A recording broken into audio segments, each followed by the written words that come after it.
Saya yakin ini untuk menghambat langkah kami untuk menginvestigasi, mencari saksi-saksi di pasar Pramuka Pojok. Sebenarnya logika publik itu sangat sederhana. Kalau tidak ada imbal jasa dari Paiman Raharjo kepada Joko Widodo, tidak mungkin Paiman Raharjo menjadi wakil menteri desa. Sebenarnya kami sudah tahu ada seseorang. Nah, seseorang itulah yang akan kami ekspos nanti setelah gelar perkara khusus Rabu 9 Juli 2025.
Terima kasih. Assalamualaikum warahmatullahi wabarakatuh.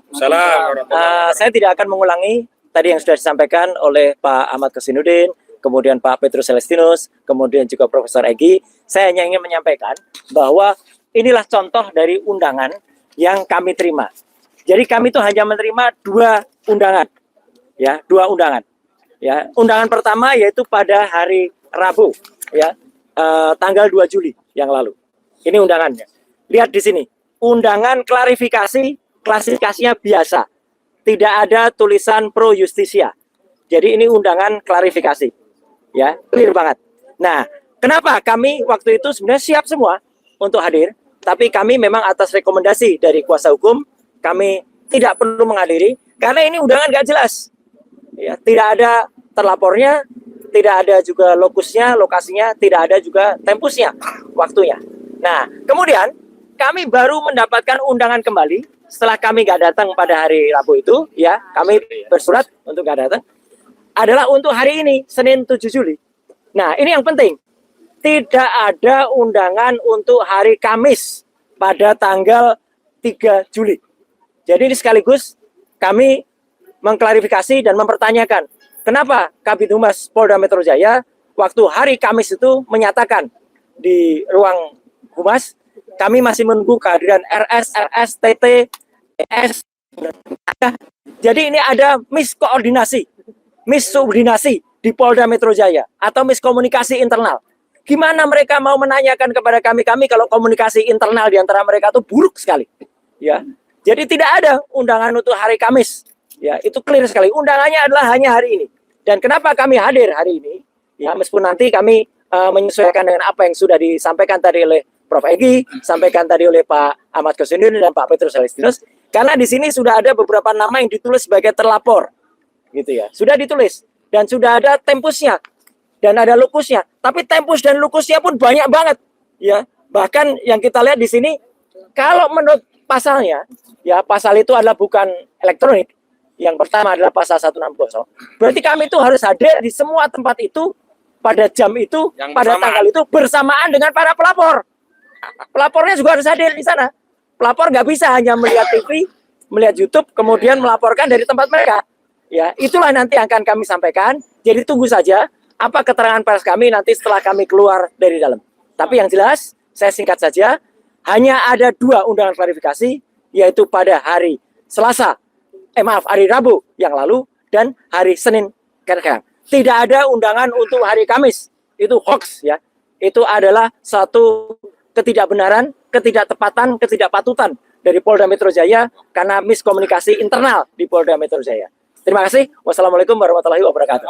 Kalau begitu hari Kamis itu berarti pemberitahuan bohong yang memenuhi unsur pasal 28 ayat 3 Undang-Undang ITE. Ancaman pidananya 6 tahun penjara. Lah kok bisa ini dilakukan oleh Kabid Humas Polda Metro Jaya. Baik, selanjutnya Rismon Sianibar dari tepian Danau Toba yang sangat indah. Silakan. Nah, ini panggilannya tentang penghasutan. Undangan Penghasutan. Ya. Siapa yang terhasut, Bang? Nah itu dia. Nah, Kayak nih kepala gua juga.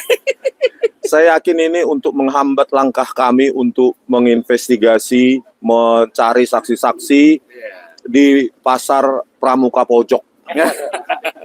Jadi dibuatlah undangan klarifikasi, padahal kami sudah menemukan sejumlah titik temu yang merelasikan antara aktivitas-aktivitas ilegal di kios pasar Pramuka Pojok dalam membuat dokumen-dokumen palsu, di mana dokumen tersebut dibuat bukan di kios tersebut, tapi di belakang oleh tim ahli. Nah, kios tersebut berperan sebagai calo untuk menerima orderan atau pesanan dan dibuat oleh tim ahli yang ada di belakang perkampungan tersebut. Nah, jadi kami menantang sebenarnya Bareskrim maupun Polda Metro Jaya, coba cari korelasi antara aktivitas ilegal di kios Paiman Raharjo yang memiliki sejumlah kios di pasar Pramuka Pojok dengan lompatan kuantum dari jabatannya yang hanya pemilik kios, tukang sapu sebelumnya. Tukang sapu, pemilik kios untuk calo dokumen palsu, Jadi wamen ya. lalu menjadi komisaris BUMD, Wakil Menteri. terus setelah itu wakil menteri desa, dan setelah itu menjadi komisaris PGN kalau nggak salah. Sebenarnya logika publik itu sangat sederhana. Kalau tidak ada imbal jasa dari Paiman Raharjo kepada Joko Widodo, tidak mungkin Paiman Raharjo menjadi wakil menteri desa. Adakah kaitan antara aktivitas ilegal Paiman Raharjo dengan dinaikkannya atau diangkatnya dia menjadi wakil menteri? Sebenarnya kami sudah tahu ada seseorang. Nah, seseorang itulah yang akan kami expose nanti setelah gelar perkara khusus tanggal 9 Januari pada Rabu ya. Juli. Rabu 9 Juli 2025. Ada pertanyaan? Cukup dulu. Kalau masalah teknis ya, besok kita akan presentasikan di gelar perkara tersebut. Jadi kalau bisa itu terbuka untuk umum pada para jurnalis, wartawan, konten kreator, supaya itu menjadi edukasi publik ya. Kami tantang UGM untuk hadir juga. Bahkan Jokowinya. Pak Jokowi juga hadir dong, bawa ijazahnya apakah buatan UGM atau buatan Pramuka Pojok. Itu kami tantang. Kalau nggak datang, ya berarti publik akan semakin menyimpulkan bahwa ijazah tersebut bukan dibuat oleh UGM. Terima kasih. Logika terakhir, tadi kan saya bicara nilai-nilai hukum, di samping filosofis, yang utama ini juga logika. Sampai detik ini belum dilihatkan atau diperlihatkan atau ditampilkan ijazah aslinya. Belum kan? Apa pers sudah pernah lihat? Belum. Katanya pers dikasih lihat waktu di Solo. Nah, logika hukum, bagaimana kami dituduh pencemaran nama baik, bagaimana kami dituduh memfitnah, menghina Jokowi, orang aslinya belum pernah dilihatkan. Jelas logikanya? Itu logika sederhana. Tidak perlu sekolah panjang-panjang, cukup aja mikir dikit aja. Ya, jadi tolong dengan hormat media, jangan justru kita ini yang di framing jadi nggak benar. Mereka itulah yang tidak pernah melihatkan ijazahnya, seolah-olah mereka pernah punya yang asli, begitu gigih, begitu luar biasa.